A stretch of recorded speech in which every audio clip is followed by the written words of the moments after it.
right, let's make sure I am recording because I have done this way too many times to not remember to turn my camera on. So let me just make sure. Okay, camera's on, audio is on.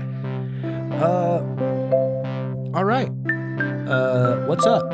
Hey, it's your buddy Roberto Hernandez, or Roberto Hernandez, and this is Loose Ends with Robert Hernandez. This is episode number 14. I'm very glad to have you here.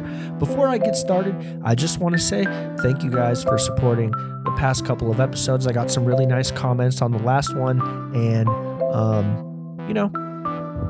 I'm not trying to look too deep into the comments. I'm not trying to believe what you guys are telling me. Ultimately, you could be lying, and that's okay, because I'm just going to do it regardless. And if the bad comments start coming too, then I'm just going to keep doing it. What the fuck does it matter anyways? We already went over this last week, but I just want to say, first off, thank you for tuning in to Loose Ends with Robert Hernandez, episode number 14. Follow me on Instagram at Robert Raymond Hernandez. Follow the show at Play Loose Ends on Instagram and TikTok. Yeah, thank you for being here. I'm really glad that you guys are here. And I am coming to you live again from the room. I think this is just the setup now. I think this is just going to be the new setup. I'm not going to fucking do the whole like setting up a fucking set in my living room. For what? Right now, there's like 40 of you guys that watch this and listen to it collectively every week. So I'm not going to sit here and fucking be picky about how the shit looks. Who cares? Because you guys are here for the content, not for the way it looks or whatever. And I need to remember that. New stuff that happened this week. I just want to show everybody one quick time that I did, in fact, Britney Spears myself on Sunday night. I decided, you know what? Who needs hair anyways? I just want to look how I did when I was a baby. I want to look how I did when I was a beautiful little Mexican baby. A beautiful little Mexican baby, and now my headphones won't go back on, so give me a sec. Hold on. This time, baby, I'll be bulletproof. Song fucking rips, bro. That song fucking absolutely rips. I got in the car this morning. I don't know why that song was stuck in my head. I was like, wow, Lil Rob? Press play. Boop. Dude, the second that song begins, absolute energy out of this world, like you've never felt it in your life. Like you've never fucking felt energy in your life. Like you've never even understood what push or pull is. Like you don't even understand how energy works. The energy in the car when I pulled out of the garage this morning was a 9.9 out of 10. Absolutely ready to fucking crush the day. And let me tell you something. When you wake up and you have that type of fucking feeling, follow that shit. Fucking see it through, bro. Ma'am, sis, they, see it the fuck through. There is absolutely no reason why, if you wake up on a regular day and you feel like, damn, everything is possible today, there's no reason why you should give in to any other thoughts that occur in your mind that day. Don't even pay attention to them. Stick with the first thought that came in your head that morning, right when you stepped out of the door, and go, you know what? I am capable. I can do this. I actually am valuable at my workplace and not just a cog in a giant machine that is eventually going to sell off to Coca-Cola or whatever. You can do it too. In the wise words of Pharrell Williams, you can do it too. My N-word, you could do it too. And I'm not going to say it.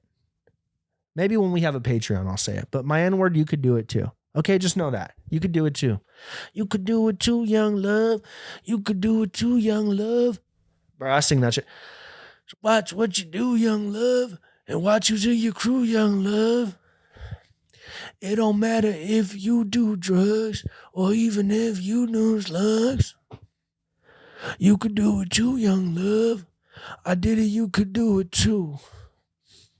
For real, though. For real. For real or Pharrell or both? You tell me. Hey, what's up, guys? Welcome to the fucking show. We have a great show for you guys today. Today, we're going to fucking tear our psyche to fucking pieces, broski. So tune in, fucking end yourself right now, broski.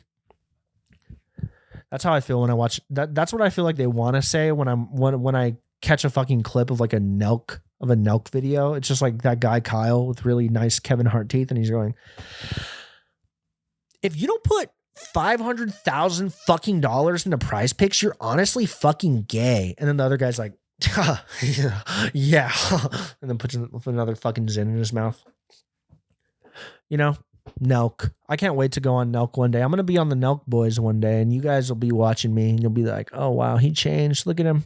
Sad to see. He's changed. He switched up on us. He used to be a grassroots creator, and now he's a white guy with fake teeth trying to get kids to gamble on fucking the Colorado Buffaloes or whatever the fuck they do.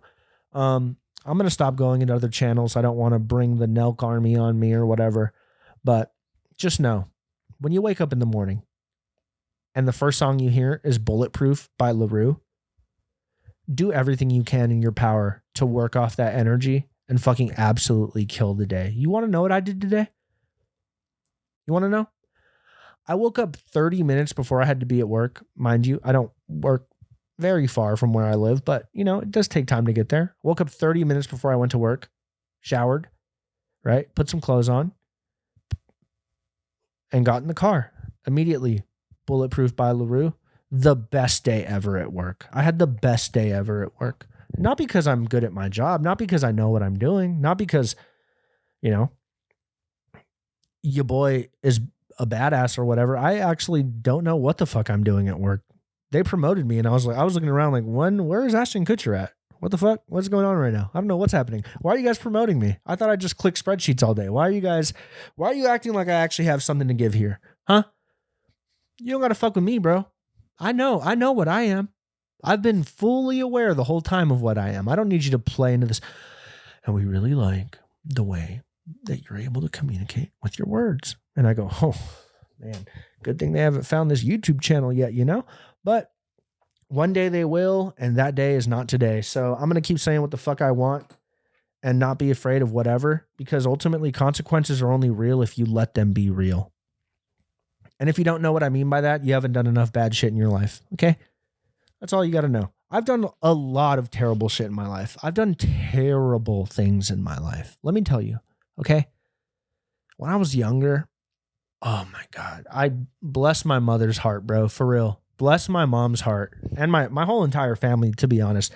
There was like a 4-year stretch there in high school where I think my mom was just like, I almost said parents, ha, got him. No, I don't. But my mom, I feel like there was like a 4-year stretch there where I was just like, I don't know if I needed attention. Avi, your boy needs attention. Or if I just needed to like, I just felt like I didn't have anything and I needed to like get shit. Man, let me tell you something, bro.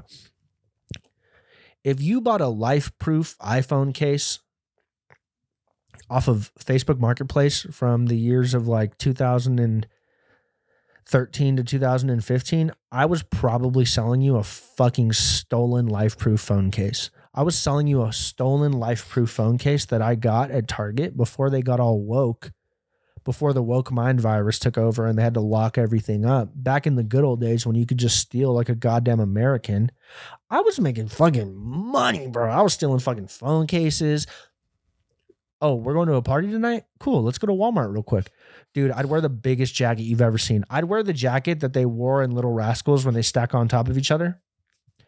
And I would walk out of Walmart with like 3 bottles of fucking whiskey. And it wasn't just me. I had the whole gang with me. We would go inside Walmart, bro, absolutely insane. We'd walk out with like 12 bottles of liquor and then go straight to a party with other high schoolers and just be like, what's up? We getting fucked up. Woo! Woo! We're in some guy's backyard and his dad, we can see him in the window, but it's all good. And it's not weird at all that his dad's totally fine with us partying in his backyard. It's not weird. Whatever. You know those parents when you're in high school and you have everybody has that one friend in high school where you go to their house and like you're so worried of getting caught like smoking weed by your mom or like by your parents or whatever, or just like by anybody because obviously you're a kid. And then you finally go to that one friend's house and he's just like they're just taking bong rips as a family, just absolutely crushing their cerebral cortex as a family, taking dabs off of a fucking propane heater. Like, that was such an eye-opening experience to me. And that was like the first time I was like, oh wow, like families can just like get high together. That's pretty cool. And then I remember when I was in high school, there was this girl that I went to high school with. I'm not going to name her because I don't even remember her name, but I do remember that there was a video of her smoking meth with her mom on Facebook. And I thought I had a good relationship with my mom. This bitch took it a whole nother level. She was like, you know what? I know me and my mom, like we're kind of like unconventional in like the way that like we bond or whatever, but like it's okay though, because like shit. I love chasing the dragon with me, madre. With me, mama. I love chasing the dragon with me, mama. I fucking love heating up a little spoon and fucking absolutely fucking taking that shit to the fucking dome, fool. That's what the fuck I love, fool. But anyways, when you go to that house for the first time and you see like families doing drugs together, you're like, holy shit, life is so crazy. Meanwhile, like I have to like hide like Anne Frank if I smell like weed because my mom was gonna like fucking throw me in a gas chamber or whatever. Like, Jesus Christ, mom, relax. Everyone's smoking weed. Why are you so pressed? You smoke weed. You fucking dweeb. Get over it. I was a bad kid though. I would steal shit. I would steal shit from stores. I would steal shit from people. I was a bad guy. I was really a bad guy. And I think I got my fair share of karma. I'm not going to lie. Been in a couple car accidents. I've been in the hospital twice. I've gotten it. It's came back around. And I feel like that's the only way you can ever truly turn a new leaf is if shit eventually comes back and fucking bites you in the ass. And then you go, oh, that's why I shouldn't have done that. Like, I remember the reason why I had to leave my first high school was because I lived in a completely different city than where my first high school was. So that meant that I was on like a permit to go to that school. And at the time, I think I was like a freshman. I was a pretty bad kid. And like, you know, the iPhone 4S had just come out. Like, what do you want me to do? This dude left it out. How you going to leave your brand new iPhone 4S out, bro? And this is right around the time Apple implemented Find My iPhone. And this was ultimately my demise. So ever since then, I have absolute disdain for the tech companies and the way that they track us. Because ultimately, if I would have never gotten caught, your boy would probably still be stealing iPhones to this day. But hey, man, things happen for a reason, even when they're bad. So let me tell you the story. Me and my little group of friends, we got really good at stealing iPhones in 2012 or so. And we got to the point where we had a system, bro. Like, legitimately, we had a system. One of us would take a phone. We had one friend. We had just one friend that knew how to completely wipe and reset it. And then what you do, because obviously you can't use it on a carrier anymore, you jailbreak the iPhone. And then pretty much when you're at school all day, well, hey, bud, you got an iPhone. You got a new iPhone because you got Wi-Fi. So you got an iPhone. And me and my friends, we had a little system going on. We would just be stealing iPhones and fucking taking them places. And, you know, I would go to the swap meet to like try and sell the phones to the swap meet. We'd go on Craigslist. I'm trading phones, selling phones. Hey, meet me at the Sprint store. Back when Sprint was a thing. And that's such a crazy time in my life, man. Like, I look back on that and I was like, damn, like, I really wonder what that was about. Like, was that me, like, really, like, doing, like, an outcry for attention, or really was I just, like, a bad guy? And I think about it and I go, well, you know, I like to think that if I was in a little bit of a different situation where I felt like I was, you know, okay, maybe I wouldn't have done such terrible things to hurt other people. Maybe that's not the case. I don't know. Just hypothesizing here. But I remember when I got caught because I stole an iPhone. And I believe the kid that I stole his iPhone didn't even go to my school, but his dad was like a psycho fucking like tech guy or whatever. And I'm telling you, Find My iPhone was like brand new technology. Like this was not something that we're all used to having today where you could just be like, oh, I'm right here. You can see where my AirPods are and whatnot. Bro, this was brand fucking new. They call me into the vice principal's office and I'm like, all right, like I've done this before. What the fuck? What is this about? What did I say to somebody? What did I do? Did I hurt someone's feelings? Was I mean to a teacher? Bro, I walk in the vice principal's office. I see this dude and his fucking dad standing right there. He's looking all mad. Like, bro, what the fuck you mad at me for? Be mad at yourself. Put a fucking put a passcode on your iPhone, dumbass. It's not my fault that you're just willing to let people steal your shit. Have some fucking security. Understand that things that you want, things that you have, other people want. So maybe you should treat your belongings that way. But anyways, this guy's looking at me all fucking mad. His dad's standing right there like, what did you do that, mister? Like, bro, because you were dumb enough to buy your son an $800 phone and let him take it to school. What the fuck is that my problem for? He should be better at paying attention. It's not my fucking fault. You know? And that was it. Actually, that wasn't it. I got caught stealing someone's phone and they still let me stay in the school. They were like, oh, he's a good kid, whatever. You know, he's ugly, whatever. We'll give him a pass. And then later in that year, I actually got caught stealing from the mall across the street from my high school. And that was the final nail in my coffin at Downey High School. The final nail in my coffin at Downey High School was when I walked into Sears. I'm dating myself. Sears, you know, fucking Sprint. I'm dating myself. But I walk into Sears. And I'm looking around, you know, you can tell I have no money, absolutely no money. I'm like 13. I'm walking around with the biggest backpack you've ever seen. And I allegedly, I might have put a really nice Casio G-Shock in my pocket and tried to walk out. Now, looking back, I should have known that Sears had plain clothes loss prevention people working. Dude, I thought I was being so slick. I put that watch in my pocket. It was so fucking nice. Like, it was so cool. I was like, wow, this shit is dope. It's like probably like $60 G-Shock watch. Very basic one. It was all silver. I remember it to this day. I remember exactly what the watch looked like. And I'm like, and I grab it off like you know how when you go to the jewelry counter at a department store, they have like obviously stuff that's in the case, but then they have like other cheaper products that are on like little spinny racks. So there was like a Casio rack and I grabbed one of the watches, the one that I found, you know, fit my style the best or whatever. I was picky. Don't get me wrong. I was stealing shit, but I was picky about what I was stealing. I wasn't stealing fucked up shit. I wasn't stealing bad shit. I was stealing good shit. Your boy's got taste. Okay.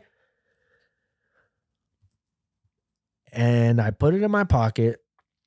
Actually, I didn't put the whole case in my pocket. I put just the watch in my pocket, which looking back on it now was my fatal mistake, because ultimately if I had just put the entire thing in my pocket and then walked towards the exit, I could have been like, hey, I was going to pay for this.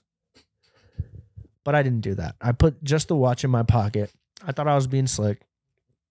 And I walked out into the mall and I probably get 5 feet out of the door of Sears and like a fucking white guy with a faux hawk comes like running behind me. He like grabbed me. He's like, fucking grabbed me, like tackled me like Aaron Donald. He didn't tackle me, but he grabbed me. He goes, where do you think you're going, bud? Like, what do you mean? Where does it look like I'm going? Home, idiot. I just stole a watch. You think I'm going to fucking walk around the mall with a stolen watch? No, I'm going to go home. Where do you think you're going, bud? Get back here. I remember him saying that. And I was like, oh, what the heck? What the heck? I was like, I'm sorry. Here, just take it. He goes, no, not today. Not today. We've been having too much of this around here. I'm like, are you fucking kidding me? This is ridiculous. This guy's really about to fucking what? Take a 13-year-old to the back of a department store and question me as to why I stole a fucking watch? Get over yourself. That's exactly what he did. He was a fucking prick. And I remember his shitty plaid shirt that he was wearing. And he took me back there and, you know, they showed me the video, I guess, of me stealing the watch. And I was sitting there watching the video and I was like, damn, I didn't know you motherfuckers had cameras like this. What the hell? You guys got so many cameras in here. I wasn't even aware. But basically what ended up happening was that shitty little guy with a faux hawk and a shitty plaid shirt,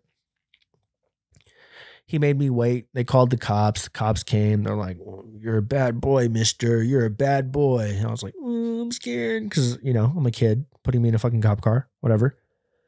And the police station wasn't that far. It was like probably a mile and a half away from the mall that I stole the watch at. And I remember, dude, I was like begging this lady cop, absolutely begging this lady cop, like, please, please, please. I do not, we can do anything. I'll fuck you. We can do, what do you want to do? I'll fuck you right now. What do you want to do? I'll fuck you with my 13-year-old little penis right now. If you don't tell my mom, please don't tell my mom. And she's just like, no, we're going to tell your mom. This is unacceptable. Yada, yada, yada. And, the Latina, like the Latin woman cop is like always such a fucking bitch. Whereas like the white lady cops, they're kind of cool. They're fun. They're like a cool lesbian that, like Latin women cops, they're fucking insufferable. Cause not only are they fucking cops, so they already have something to prove, but on top of that, they're like spicy Latinas. So it's like, they always have to like be like, oh no, mister, you're going to learn your fucking lesson. And it's like, bro, can you just let me go home? It was a fucking $50 watch. Why are you pressing me about a $50 watch? Is this really what you guys? I started being that guy. I was like 13 in the loss prevention room at Sears, being like, "Is this what the police are doing with their time? I think you have something better to do with your time." Like trying to like plead, like, please do not fucking let my mom find out. Well, they let my mom find out. And I was trying, dude. I was trying to get out of it. I was like, no, like, my mom actually isn't here. Like she's in another state and this and that. And what fucked me up was I would always lose my phone when I was a kid. I lost so many phones when I was a kid. And I had like a little index card that had my mom's number, my grandma's number, my grandpa's number, and for emergency use only, my uncle's number. And that's how she fucking found my mom's phone number. Because if not, they wouldn't have been able to identify me. All I had was school ID. And I believe that they actually did get in touch with my school to get my mom's contact. And that's how like the link happened. Because I think there was a situation in which I probably could have gotten not away with it, but I could have gotten like, it could have been a little less like traumatic for me. But I think ultimately it was a lesson looking back in hindsight. And I'm just like, I guess I'm thankful for that. It was like a long road to like get back from that. They made me do like I had to go to community service. I had to do like, I'm not shitting you, like 25 hours of community service at 13. Not only did I have to do that, but I also had to go to like basically what is like the equivalent of Beyond Scared Straight. It was at the Long Beach courthouse. And obviously it wasn't on TV or whatever, but it was like that same exact idea. They fucking made me put like a prison jumpsuit on. They walked me in the fucking courtroom. My mom's sitting there like, I can't believe you fucking have me here. And they take you on it's kind of cool actually. They kind of like take you on a tour of like the whole jail. And like, you could tell like some people in there, like, this is fucking retarded, like the kids. And then like the parents are like, no, like you better really grasp something here, bud. And it's like, bro, your kid doesn't give a fuck either way. He's 14 and doing Nas. He doesn't give a fuck. He doesn't care. He's going to be here anyways. He's just getting an early peek around. He's just looking around. Right. It's crazy though. They put you in a courtroom. They treat you like a defendant. They have like a real life prosecutor there, like for the state that like, I guess their entire job is to like scare children into being good people. I don't know what the goal of the program was. I just know that I had to go through this and it was fucking insane. But looking back on it, it was just such a crazy experience. Like going to the courthouse, putting on a prison jumpsuit. They have you get dressed in the little fucking holding cell type shit. And then like they legit put us all in handcuffs. Like we're all like 12 and 13. We're literally there just because like we're stealing and like we're fighting or whatever. And they put us in handcuffs like we're on a fucking chain gang. And they walk us like down the stairs underneath the courthouse. and they basically take you into this elevator, like a big, not a normal elevator, like a freight elevator, like what you would use like when you're moving at a big apartment. They stuffed us all in the freight elevator, and I was in there with probably like 20 other kids, and two of these girls I eventually would come to later know at the school that I had to transfer to as a result of getting caught stealing at my first high school, which is crazy. And I remember they put us in the freight elevator, and I remember the corrections officer going, "All right, I don't care if you're a lady or you're a boy. We're going nuts to butts." He said like that. And I kind of giggled because, like, okay, obviously I'm trying to play into it because that's what they want. Like, they want you to be like, "Oh, I'm fucking scared. I don't want to go to jail." Meanwhile, I have a brain, so I know, hey, you're not going to send me to fucking adult jail for stealing a $50 watch. But, all right, I don't care if you're a boy or a girl. We're going nuts to butts. I still think about that to this day. And they take us up the freight elevator all the way to like one of the upper floors of the building. We get to the upper floor, and they open like the freight door, which is like a big fucking heavy metal door. They pull it open. And there's two inmates right there. I think they were inmates. I can't confirm if they were inmates. They could have been actors playing as inmates. They could have been ex-inmates who had gotten out and like trying to make a difference in society by helping young people who might be on a troubled path, whatever. Right? But there's two fucking dudes right there. And he just starts yelling. He's like, "Get out of the fucking elevator! Get out of the fucking elevator! Get out of the fucking elevator!" And they haven't even opened the elevator yet. So I'm sitting there like, bro, what are you talking about? I can't even get out of the elevator. Why are you yelling at me? Like, bro, why are you so mad? I'm fucking 14. I stole a watch and you're treating me like I'm a fucking Hernandez brother. Chill the fuck out, bro. And if my chair doesn't shut the fuck up, I'm going to get mad. I'm going to get really fucking mad. But we're going to move on. So we get out of the elevator, and there's this like fucking cholo guy. He has tattoos on his head. He's wearing orange. And there's another dude. I don't remember what he was or what he looked like, but I remember he was there. There was two of them there. But the one that I'm talking about right now is the Mexican guy with the bald head, tattoos on his head, tattoos on his face, fucking absolutely blasted. I think he was wearing those Dickies shoes. You're a real one. If you remember the Dickies shoes, you're fucking real. My grandpa had those, and those are for real ass dudes only. Anyways, this dude was wearing Dickie shoes. They get us out of the elevator. They make us walk in a single file line over to like where he's basically going to show us, if we do end up going to adult jail, what our life is going to be like. And, you know, they're walking us. They bring us like this terrible looking plate of food, like even worse than what you've seen on like, you know, jail shows or whatever. It was even worse than that. It looked like fucking like Caesar cat food on a fucking plate. Like, it was disgusting. And he goes, "You want to eat this shit? You want to fucking eat this shit every day? You want to eat this fucking shit every day? You want to eat this shit every day?" And like, nobody knows what to say. We're like, what is he talking about? Why is he yelling at us? We're kids. We're just fighting and shit. Like, why are you so pressed? He's like, "You want to eat this shit every day? Then you better not end up here. And let me tell you why you better not end up here. I'm going to show you the bedroom." And then we go around the corner. We're all walking. There's like, just listen to like the chains clanking kind of from our handcuffs. And we turn the corner, and he goes, "I see this?" He goes, "I stayed in one of these for 3 years." And we're all like, "Oh my God, this is fucking terrible. How sad. This guy, someone help him." And he goes, "And let me tell you something. All you fucking pretty boys, clean cut." He goes, "You come in here, you're going to get raped." I was like, "What?" And he specifically pointed me out. And he goes, he didn't do me first. He actually did me last, which I found the funniest. He goes, he chose 3 of us. He goes, "You're going to get raped. You're going to get raped. And you're going to get raped. And you know why I'm going to rape you? Because you look clean, dog." And I was like, whoa, whoa, whoa, whoa, whoa, whoa, whoa, whoa, whoa. Oh, I got to start looking dirty. I got to rub some dirt on my face. I don't want to get raped in jail. I remember that. And the funniest part about that is right after he said that, I heard my mom go, I was like, "Bro, Mom, you have to buy into the shit if this is going to fix me. How am I supposed to fix me if you don't even buy into it? You're laughing at the fact that this guy told me if I come to jail, he's going to rape me." And I will never forget that experience. It was absolutely crazy. It was one of the, you know, obviously when it happened, it was fucked up.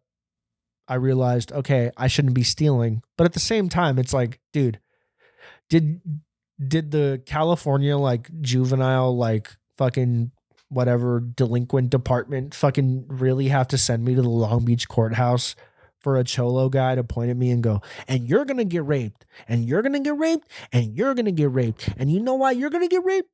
Because you look fucking clean, dog. And I was like, whew, dude, yo, that's kind of a compliment to a guy like me, you know? I work hard. But I don't know. I haven't stolen in a while. Feeling that itch coming back though. Every now and then I walk into CVS, I see like a whatchamacallit bar, or I see like a pack of fucking M&M minis, and I'm like, ooh. I get like this, I go, like,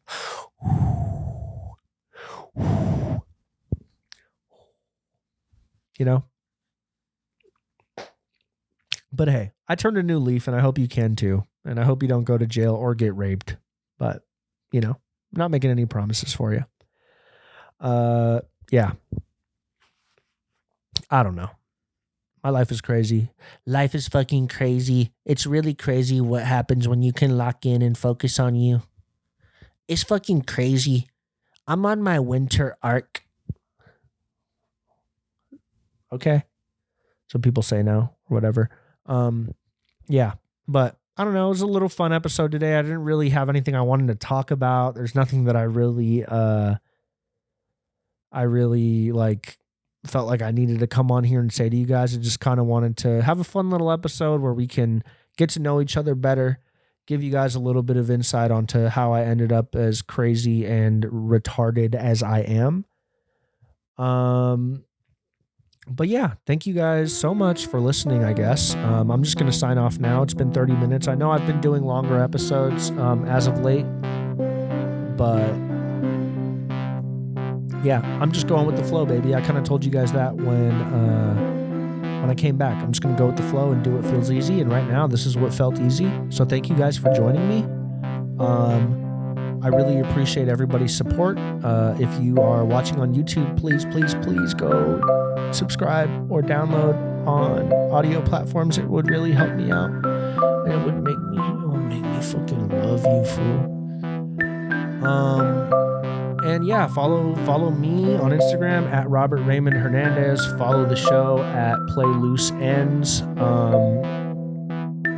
That's all I really have to say. God bless you. I hope you're doing well. I hope you're staying safe. And yeah, that's it. So have a good week. Happy Wednesday. You guys are the fucking best, or whatever day it is when you watch this. You guys are awesome. I really appreciate all the support. And yeah, thank you. Love you. God bless.